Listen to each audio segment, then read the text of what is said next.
Mayor, he says he's been agonising over this decision. He says it's a difficult decision, but he argues that this will improve air, be good for the climate and reduce congestion. And he points to the evidence that the initial improvement so far, according to TfL data, is that nitrogen dioxide concentrations have estimated to be 46% lower in central London. The question is this the right way to go about it, and is this the right timing? Well, the question is, you have all these pollution concerns, but they go away if you pay £12.50. Well, yes, I think it's supposed to deter people, isn't it? But also the point is the tube's also full of poisonous air. Where do you stop? Well, look, let's debate this, shall we? We're talking now to Karina Fernandes. She's campaigner at Mums for Lungs. Her son has asthma, and she supports today's changes. And Michelle Chisholm, care support worker and anti-ULEZ campaigner, who thinks today is the worst day in history for working class people. Why do you think that? We were talking about, you know, it may be inconvenient, it may be expensive, but surely it's doing anyone who lives within the M25 a lot of good. Is that to me, Eamon? Yes, we can, yeah. OK, so, yeah, today is the worst day in history for people of Great Britain, and to be perfectly frank, not just London, because this is going to become nationwide. The cameras are actually there to finally catch a paper mile. So eventually everyone will be affected. The problem that we have is that we have small businesses, we have the elderly, we have the vulnerable, we have basically every single person in London that drives a non-compliant car will be affected. Companies are going out of business as a result of this. The elderly are becoming prisoners at home, all in the name of what? Air quality. Now, I could understand if we had an air quality problem, but we actually don't. We are checking the air quality every single day using correct data that Imperial College themselves sometimes provide. And I can honestly assure you that there is no air quality problem in the UK, particularly in outer London. Karina Fernandes, who I'm sure will disagree. Karina, what do you make of that? This is the worst day in history, not only for working class people, but for British people, and there's nothing wrong with our air. So, Michelle, you're in a really hard position there. Obviously, for you, it's a really difficult day. But in fact, I think overall, and especially for working class people, it's actually a brilliant day because the most deprived people don't have a car at all. And it's, in fact, them that are the most adversely affected from the air pollution that we undeniably have. The weight of evidence is overwhelming. I myself have spent a lot of time in hospital with my son who has asthma. I'm asthmatic also myself. Both of us really, really feel it on high pollution days. And to sit by my son's hospital bed, not knowing whether or not they're able to bring his asthma under control, which is clearly exacerbated by pollution. When you think about little children's faces, they're about the height of your average exhaust pipe.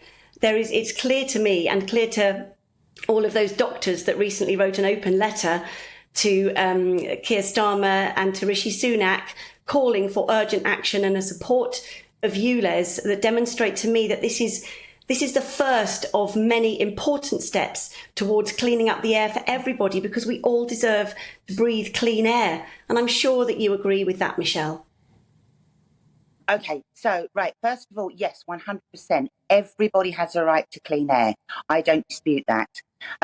In regards to your son, that is a tragic situation. I am a care support worker. I work with lots of people that have asthma, both basically from babies right the way through to adulthood.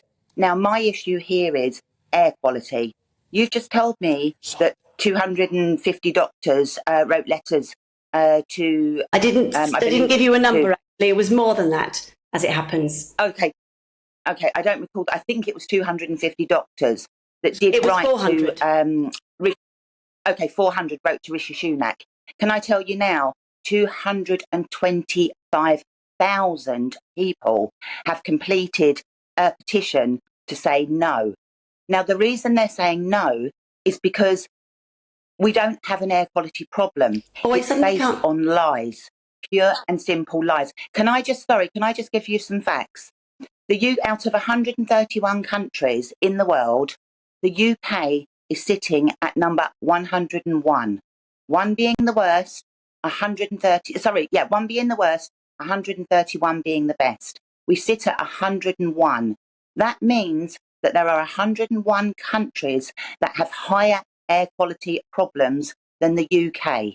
Now, that is based on WHO data. Now, I can understand what you're saying about air pollution. I totally get it. But in terms of the quality impact assessments, they all showed negligible difference.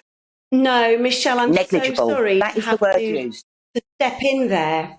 Michelle, thank you for sharing that. Sure. I've heard you share those facts before on this very same programme, and something that I'm not sure has been aired yet is a discussion about the 250,000 children in London that have asthma, and that the cases of asthma are rising yearly. Last year, 2,800 children were admitted to hospital in London. What we need to do, and what the ULEZ is doing, do let me finish, please, Michelle. I can see you're desperate to say something, but so am I.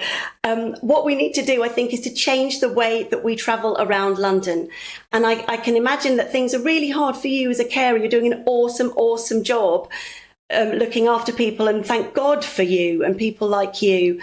And that's really important. And you should not be in the position of compromising your work in order that our children, you have children too, breathe clean air.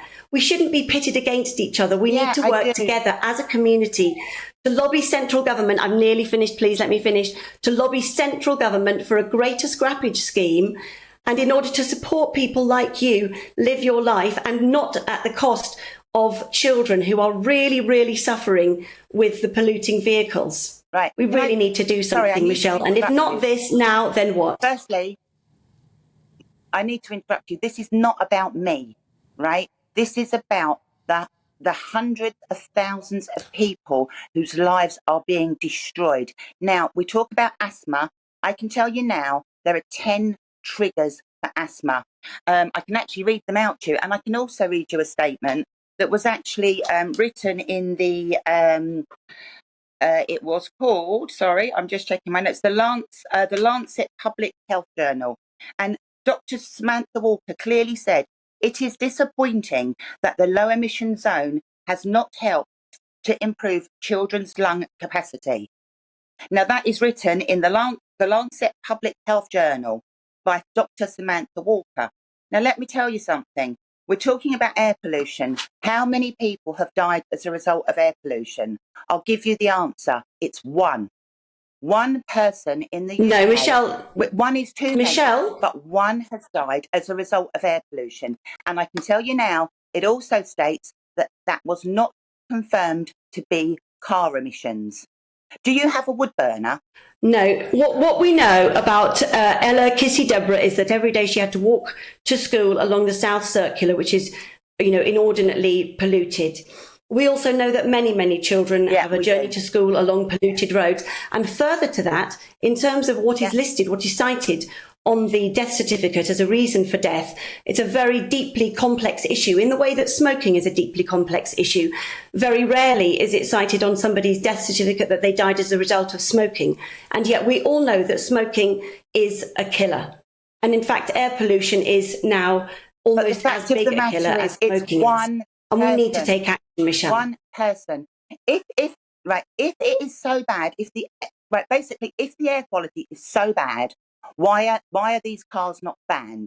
Why is it okay? They are going to be banned. Pay £12.50 and pollute all day long. How is that correct? But Michelle, the point is that if you have to pay £12.50, okay to pollute. Sorry? No, sorry, Michelle. The £12.50, I think, is. No, it isn't saying that at all. £12.50 is there as a deterrent. Perhaps it will encourage people. It doesn't deter perhaps anyone. It will encourage people to share a ride. Robbing people. Sadiq Khan is robbing people. He is basically dipping their handbags at the end of the day. I don't think you're going to agree. I think that's fair cars, to Michelle, say. I need to say diesel cars are robbing children of their right to breathe clean air. Well, sadly to say, Karina, in a poll that we've run on this station, 54%. More than half of people say the government should prioritise keeping the cost of living low, even if it means it has to do less to help reach net zero carbon emissions. Indeed, the government this morning, the Transport Secretary himself saying that he didn't think this was the right decision to expand the ultra-low emission zone. We say thank you very much to both of you. Clearly feel very strongly. Karina Fernandes from Mums for Lungs and Michelle Chisholm, a care support worker and anti-ULEZ campaigner.